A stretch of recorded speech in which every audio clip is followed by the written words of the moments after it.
bottom line. I think the bottom line of slavery are your own senses. Like, no matter what I'm told, that it's cold outside, I feel warm. That's the bottom line. So once they can convince you that your senses are wrong, well, then you're completely open for the slave programming. Once you can look at something with your eyes and ignore your eyes, you're a prime candidate. So I think a lot of this has also something to do with that. You are gonna say that's a girl. That's what you are going to say because you have to. And if you say it long enough, you'll think it. And if you won't, your children will, because we'll tell them.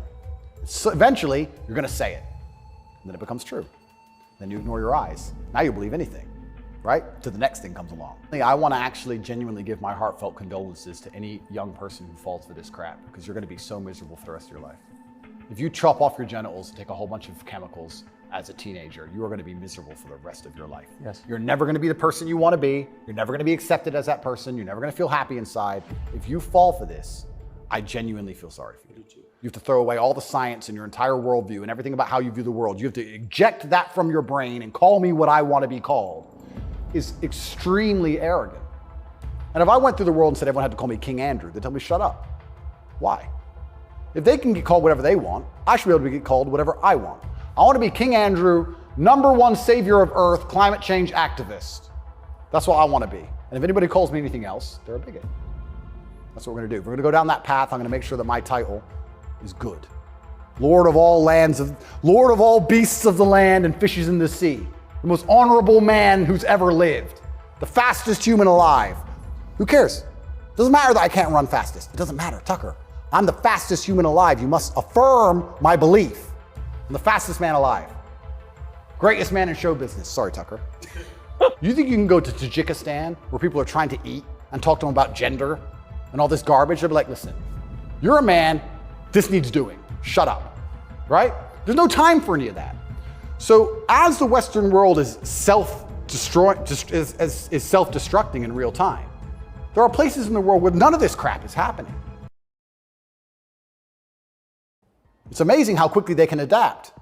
And that's for their own survival. That's fantastic. But then if you extrapolate that and you understand that to be true, then you also understand that women are more susceptible to programming to a degree. I got called misogynistic by saying that if you sit 100 men and 100 women down in front of propaganda, I believe that women are more likely to believe a lot of it. I think a lot of liberals are female. They're more emotional, and it's easier to convince them of something if you use an emotionally led argument, right? So if by extension you now have women who are emotionally led, who are being convinced and their logic is failing because they're being tricked with an emotionally led argument, and the man they're meeting has no principle and no honor, and he can't resist that, she's in charge of the house, well now she's telling the man what to do. Right? If I would have come home during COVID and my woman said, you need to wear a mask, I'd say, no, I don't. End of conversation. Where if I was a simp, you need to wear a mask. Okay, baby. Don't, all right. So the women are also largely in charge of the psyop because the men are so desperate to get any kind of connection with a real person and avoid the porn screen. And then these women are being controlled by the mass media as a whole.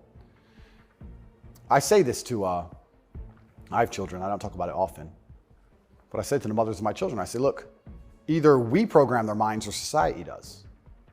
Who do you believe in? Everyone is being programmed by somebody and something. Me, you, everybody. We're all programmed by someone. To sit and think you're above programming is incorrect. What you have to do is sit and say, does the person who's programming genuinely have my best interests at heart? What do they want me to believe? Why do they want me to believe it? What happens if I believe what they want me to believe? Where does this lead? That's all we can do. We're all programmed. We're all the sum of the 5 people we spend the most time with. Right? So if you have women with no father, no strong masculine influence, who's programming them? The Kardashians and the news? The internet? Porn stars? What kind of woman's that going to be? And then if a man finally ends up with her and he has no backbone, what kind of man is he going to be? I don't want to comment on these things because I don't want to make personal enemies of people I don't know. There's a guy called Adam22. Once again, I have no idea who this man is. I just saw on Twitter yesterday that he was with a porn star who'd never done a male scene. They got married, and like a week after their marriage, she did her first male scene with some random dude. And he's on a podcast defending it. Did his wife have sex with somebody else? Correct. Why? Like this is the level you can, but this is what the Matrix wants from you as a man. They want the woman in charge and the man below with no backbone, because if the woman's in charge, they can emotionally affect her. They can scare her. You can scare a woman easier than you can scare a man. A man. A real man's hard to scare. A woman you can make afraid of the vaccine, right? Be afraid, COVID, be scared. If she's in charge of the household, I would argue in nearly any household where the female was dominant, everyone's vaccinated. I would argue that point hard. Of course. Maybe I'm wrong, but I would argue it. I don't have the statistics. It's just logic to me. So talk about women being unhappy. What's actually interesting about the female mind, once again, they're going to call me a misogynist, is that when you're an emotionally led person, you're more prone to chaos. It takes real stoicism to lead. So why are these women unhappy? Because no one's leading them. No fathers, no men of no backbone, no man they respect. So they're relying on society, which is promoting chaos, and their own mental state. Women will say all the time, oh, my period was coming up, so I was crazy. Like, they'll say that themselves. So without any kind of hard rock of emotional security, to give her a hug and say, don't worry, baby, calm down, it's okay. When you have no hard rock of emotional security and you leave her to her own devices, she's going to be, to a degree, chaotic. Does it surprise you that the weakest president is also the most destructive? Weak men are always destructive because hurt people hurt people. Yeah. I don't know, I heard, someone said that to me a long time ago, hurt people hurt people. They were talking about a relationship and I said, that's true. If your heart's been broken, you're probably going to be a bit of an asshole and break someone's heart. Hurt people hurt people. And then I thought, well, if you're a weak man and you're going through life and you don't have the strength and resilience to resist the trials and tribulations of being a man, and you're constantly hurt by everything, and you're constantly upset and depressed and sad because you're weak, how could you possibly do good? Hurt people, right? To do good, you have to be a good person to begin with, and to be a good person, you're virtuous and you've gone through a lot of things that made you strong. This is what's mind-bending to me, that the idea that strong men are somehow bad. And it's the ultimate hypocrisy, because as soon as something happens, especially physically, as soon as a liberal is attacked, they call the police. Defund the police! Call the police. Don't be masculine. Police officer, please. They want a big, strong man with a gun. Guns are bad. They want him to have one, right?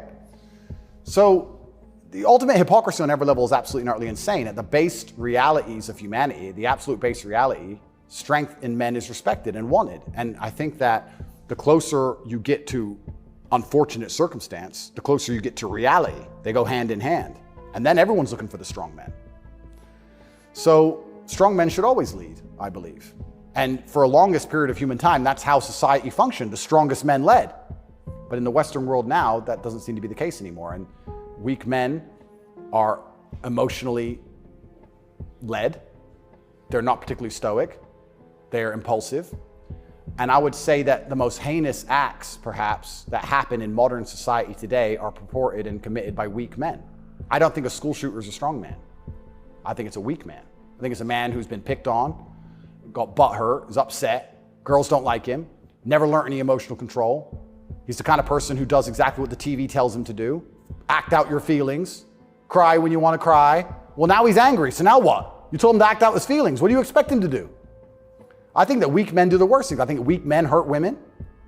I think weak men rob stores because they don't want to wake up and work hard and go to work and do it the honorable way. It's a weak man who goes and steals. It's a weak man who beats the shit out of a girl. It's a weak man who shoots up a school. This is all weak men stuff. And society as a whole is telling men to be weaker and weaker, saying it's somehow the solution to everything because being a man is toxically masculine. Being a strong man is bad. It's toxically masculine. To be a good man, you have to be a very weak one. Well, look at the most heinous acts that are committed in society. Show me a strong, honorable, virtuous man of principle who's doing any of this stuff. So weak men commit the atrocities in this world. Absolutely they do. And it's weak men who also attack anybody of virtue, because I think when you're weak, you're intrinsically unhappy. Yeah. I don't think as a man you can be happy if you're weak. I think happiness and strength go hand in hand. Yes. I think that's how we're supposed to be, right? Even strength of mind, strength of conviction, strength of something. If you're weak, you're going to be miserable. So I do find satisfaction in the fact that most of the men who truly dislike me are miserable and weak. And also, like I said earlier about women being gatekeepers, women are fantastic. Women are they're like a barometer for society. I would say you can measure the strength of a society or the virtue of a society or how decayed a society is largely by the actions of many women. I'd like to argue that point. I can argue that point in many different ways. But women really want their man to be strong. Of course. They will punish you for being weak. And I'm not saying you can never cry to your woman. I'm not saying you can never open up to your woman. But there's going to become a time where she expects you to just be capable. There's a problem. And even if you don't know how to fix it, your job as a man is to say, I'll handle it. Even if you have no money and no hope. And to go find a way to fix the problem. If you're weak and go, I don't know, she becomes very resentful towards you. And she'll punish you for that weakness. And I think what she's trying to do on an evolutionary standard is inspire you to man up, because it's your job to protect her, isn't it? So if she sees you and looks at you and doesn't see you as a man who can protect her, she can't respect you. So every survey of female happiness in the West shows just a straight decline since about 1970 till now. Women are becoming less happy in the West. I think it's very obvious. What accounts for that? How can you be happy when all the men around you aren't men, right? We are the most beautiful union that God has possibly created on the planet. A feminine woman and a masculine man. It's the most beautiful union that can possibly exist. It raises children the best. Both parties are happier. Both parties gain. It's a net positive for everybody. There's no negative, there's no downside. But if you destroy one side of the equation, then the other side is going to be completely and utterly miserable and unhappy. Andrew Tate, kind of an outlaw, Yep. lives in some palace in Romania, Yep. wherever that is. Yep. And Romania sounds like the kind of place where human trafficking is like the main industry. A lot of it happens here. That's what's so crazy about it, right? What's so crazy is if they really wanted to find a human trafficker, I think they could probably do it quite easily. But they managed to get me. That's certainly the perception. But it's one of those charges that kind of sells itself. Oh, absolutely. And it doesn't matter if you're found guilty or not, right? You're a human trafficker forever. And but I do think that public consciousness is changing. I think with things like there's been some very large court cases recently involving some very famous people in which women were caught lying, trying to slander men's names for rape and these kinds of things. And I don't think people believe it anymore. But that scares me to a degree, because I think that the typical weapon, the standardized playbook, is now failing, and I don't know what the new playbook's going to be. It's almost like better the devil you know. You're too famous, you're too successful, we don't like you. Call him a rapist or a human trafficker, put him all over the news, slander his name, try and wreck his life. Now that nobody believes it, what's the next move? What are they going to try next? Wouldn't it just have been easier to commit like a massive financial crime and defraud people of billions, come up with like a fake cryptocurrency, call it like, I don't know, FTX, or just give a name to it. Yeah, something random. You know, steal billions and get your parents involved and buy a bunch of real estate in the Bahamas, and then like you'd be sort of a hero, right? Oh, absolutely. And I would have certainly made a lot more money than TikTok, because I don't think TikTok even pays you for views. And if it certainly does, I never got a single transaction from it. So it's a very interesting scenario. But if I was accused of a financial crime, my name would not be slandered. So no, of course. Well, of course not. You have the presumption of innocence. So just back to the jail thing. So you're in with your brother. At the beginning, I was not, but towards the end, I was. Yeah. What did you do all day? It's a good question. I looked at the wall, stared at the wall, smoked cigarettes, lots of push-ups, read the Quran. You smoked cigarettes, did push-ups, and read the Quran. Basically, yes. And certainly had some introspective moments. Tried my best to get out, tried my best to via my small phone calls, understand what's happening in the outside world. Tried to make sure that the people I love and care about are taken care of, because I'm the man of my family, and I'm also the man of quite a large, I wouldn't say empire, but life. And there's a whole lot of people who rely on me. You know, you have staff and families, you have children and families. I know the feeling, yeah. So when you're plucked from that, it's kind of strange. You're in jail and you're concerned for yourself, but your primary concerns are also all your duties as a man. I have duties as a man. I don't want children to starve. You've got a whole tribe. I've got people to pay. So it was very, very frustrating, constantly trying to make sure everybody else was okay and feeling helpless. That's what hurt me the most. I was trying to make sure everybody I love and care about was fine, and I wasn't as powerful as I should have been. And that was very upsetting. And especially if they're going to keep me there for years, I was having serious concerns about how I can feed the people I love. Did you ever come to the edge at all? No. I certainly had some days I was less happy than others, but I made sure that my mindset was built in a way that I could always be doing something constructive. And also, I think you get what you give in life. And if I ever felt particularly sad on a day, I would try very hard to make other people happy, because if I made other people smile, I'd feel better.